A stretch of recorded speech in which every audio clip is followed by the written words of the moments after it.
Hello, and thanks so much for watching today. My name is Joel Elliott, and I'm the Senior Property Manager here at EW Capital Management. Today, we want to talk to you about condos and the 5 steps to leasing your condos in the Atlanta market.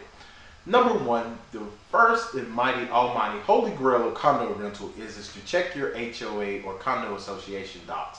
You need to make sure that you do have the ability to actually lease the units. Most of those units you can only rent if they have a rental clause inside of there. And there are 2 types of rentals you can do. Either a normal rental permit, which allows you to lease on a regular basis, and then B, a hardship, which is when you've had a situation that you can no longer either afford the unit or you have to make an emergency move. You definitely want to consider those 2. The second thing that you want to do is consider how you're going to show your unit. Is there going to be a plan? If you live in a building with a concierge or hard parking situation, you got to have a plan to be able to get folks to the unit. Because again, you don't want them to get frustrated before they actually even see the interior of your property. Number 3, you want to think about tenant criteria. Why you may say that's important? Because you want to think about your neighbors that are around and also think about the folks that are going to live in the building to make sure it's a pretty good fit. So you want to think about your criteria. Does your building fit well with people who own pets? Does your building fit well with people who smoke? Those are different things you want to consider to make sure that you have a viable option for a tenant. The next thing that you want to consider is what condition you're going to present your unit in. If you're in the high-rise market, that's typically going to be a prime market. So you want your unit to be in top-tip condition.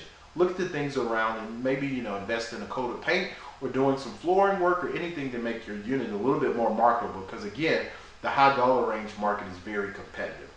Last but not least, you want to think about time on the market, because condos appeal to people who actually, or corporations that want to have long-term rental situations for staff that they may have come in and they don't want to pay the cost of a hotel.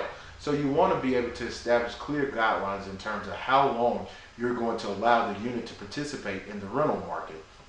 That way you can make sure you have great success in actually renting your unit. So just to kind of recap what the 5 steps are that you want to cover is A, you want to consider what the rules are in terms of rental if you're allowed to do so.